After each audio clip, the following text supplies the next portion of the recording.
Well, today we are going to jump into the fray of the latest Twitter D&D controversy. Or at least the one from a few weeks ago.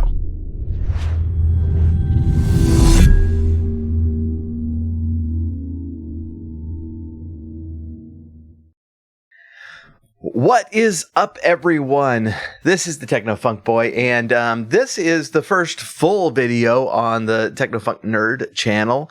Thank you for everybody who migrated over from Techno Funk Boy channel for this. If you have not seen that channel, I'm kind of trying to like specialize with the channels a little bit better than I was, because I was doing like video game music reviews and reactions and music reviews and reactions and also D&D stuff. And I decided it might be better to kind of, create two separate channels. And that way, if you are into only one of those things, then you can subscribe and hear only one of them instead of getting notifications for the other one. So, brand new channel here. Please do hit the subscribe button, the bell icon. The goal going forward is to have at least one new video on each channel every single week. Unless I'm on vacation or something, you know how it goes. But that is the goal, and going to try to push that a bit to get more when I'm able. I'm really excited. I'm excited that you're here. So let's get to this. So this came up because of a Twitter controversy, but I am not one to weigh into Twitter controversies. I just don't care that much. I used to be much more active in Twitter, and I figured out it was making me sad. And so I got off of Twitter completely. I only recently came back, and this time I was much more I was much more liberal with the muting of phrases and that sort of thing, and who I followed, just so I just don't fall into the endless controversies again. So I'm not here to really discuss a controversy. It was just a controversy that brought it up. In case you missed it,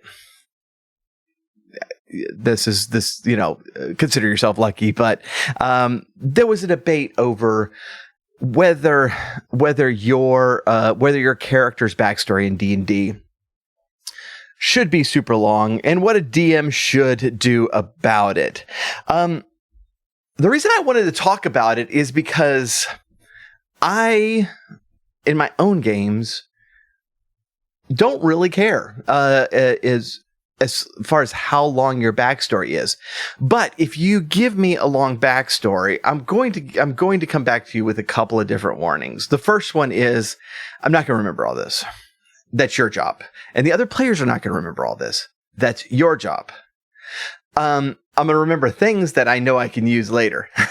But the other thing is something that my DM taught me when I first joined the Dice and Dreary podcast. And if you haven't run into that, then I play a character on Dice and Dreary named Crethan Damathir, and I also do the music for the podcast. And this was really my first time as a player in D&D, and my first time playing D&D for a very long time, since third edition era.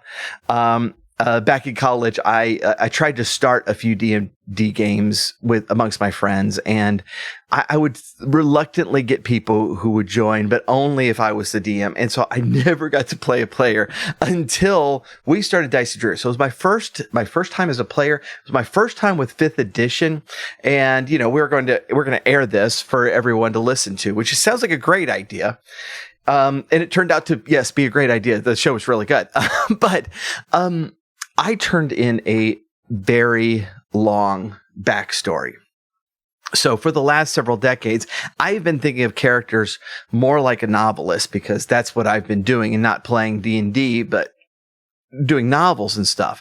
And so really kind of digging deep in what's driving motivation and that sort of thing, and not not to what I would consider a better approach for Dungeons and Dragons.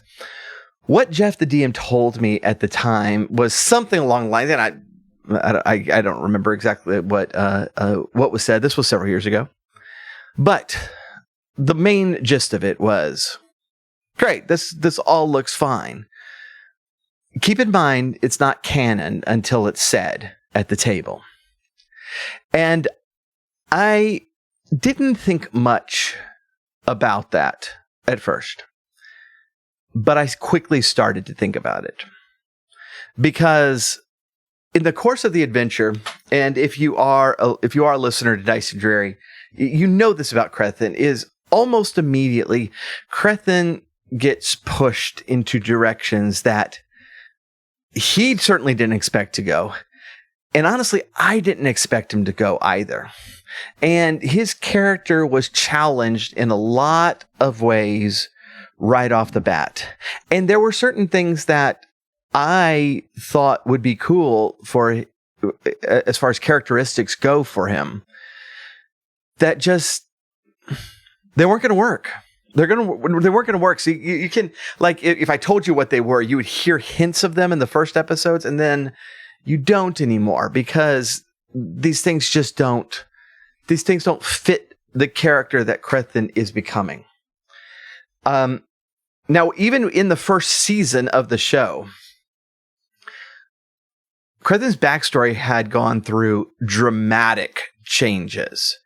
As he was growing as a character, I started thinking of his backstory in different ways and how that plays into him. And we've learned more and more about Crethin, but even so, like, his complete backstory has not been set at the table. So even now, it's not set in stone. In fact, there was a rather major change to it in my head, which is the only place it exists at this point. There was a rather major change in it only in the last 6 months. Now, as a player, it's my job to not just completely alter his character on a whim or anything like that. No, they need to make sense. Any sort of adjustments need to make sense, and they need to make sense for the whole character, for where they started and where they ended up. But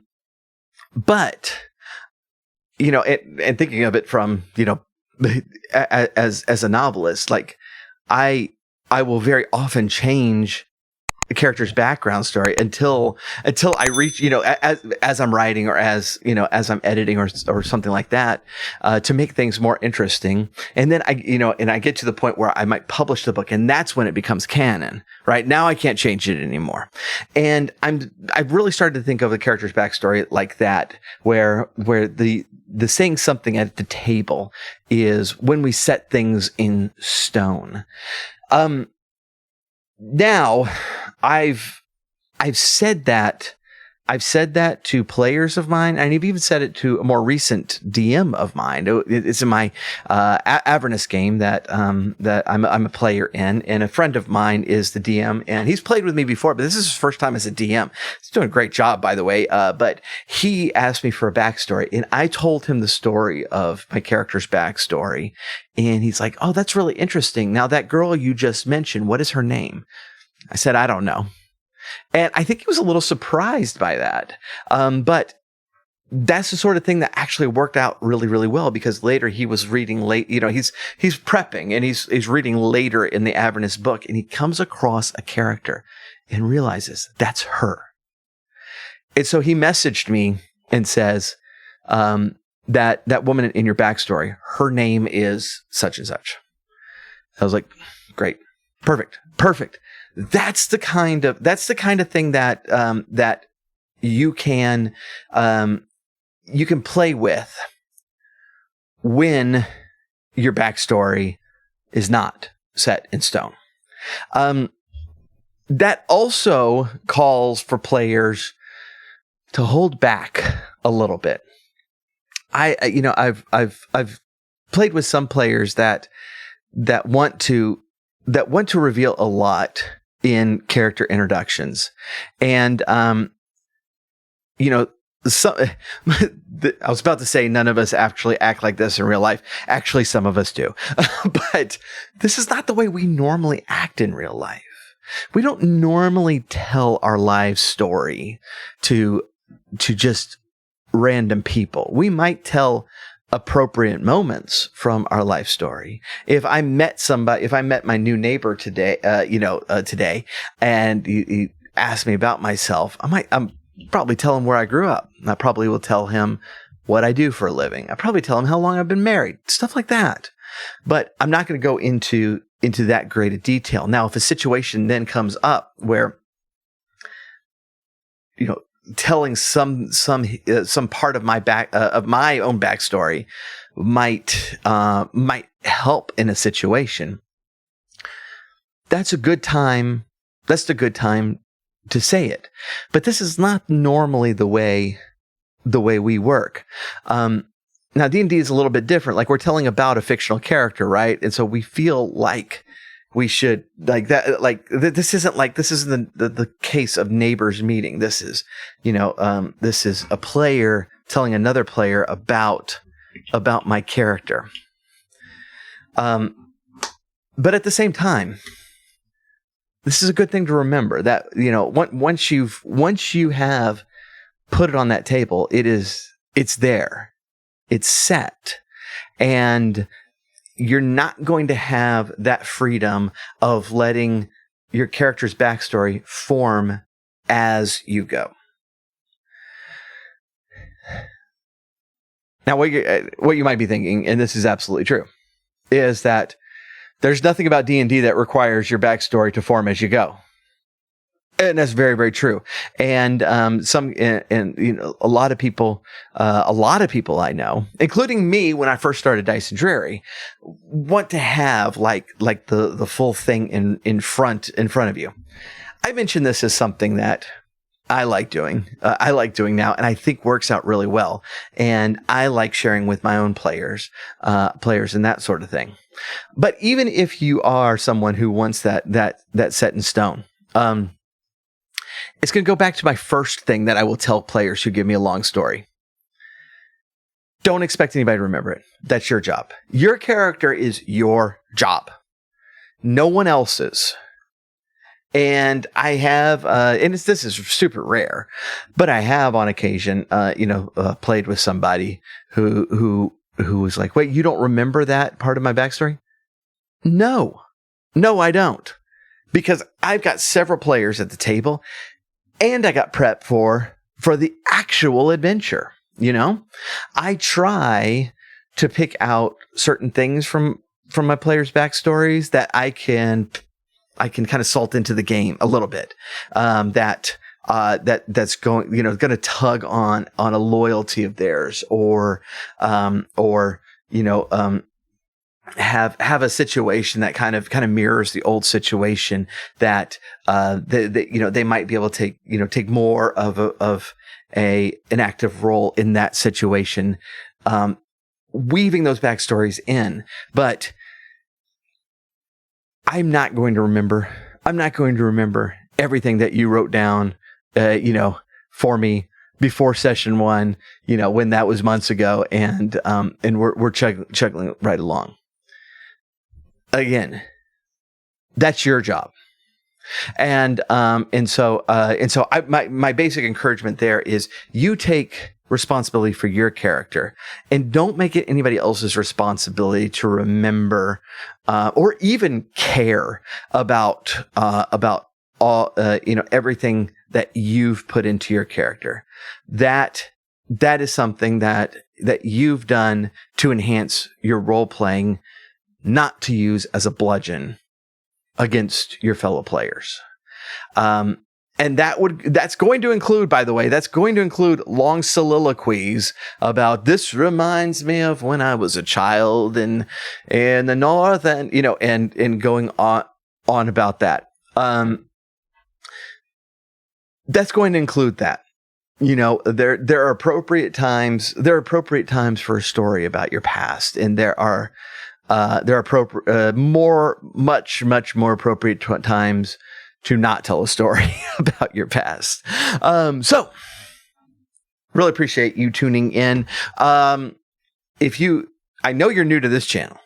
But if you're new to me in general, we have the video game music over at Technofunk Boy. Please do like, subscribe, bell notification down below. This was this took a lot of me separating these channels. It caused no end of worry on my part. I think I've done the right thing, but we're going to see. All right. So, but with the brand new channel, please do make sure that you do hit the subscribe button. If you're new to me in general, I do a lot of videos on Dragonlance and walking through the original Dragonlance modules, comparing them to 3.5, but all kind of trying to give DMs an idea of how to run this game now. I'm going to be moving a bunch of those videos over from the old channel to this channel, and we're going to kind of pick up right where we left off. Some of them I'm actually have become outdated. I'm going to refilm them. And so we're going to have a few of them just kind of that we're going to pop into the older series, to update them quite a bit, since we've had some Dragonlance updates since I started this series. So a lot of stuff that we can, a lot of resources we can use now that I didn't have when we first started. And so I can, change those sections.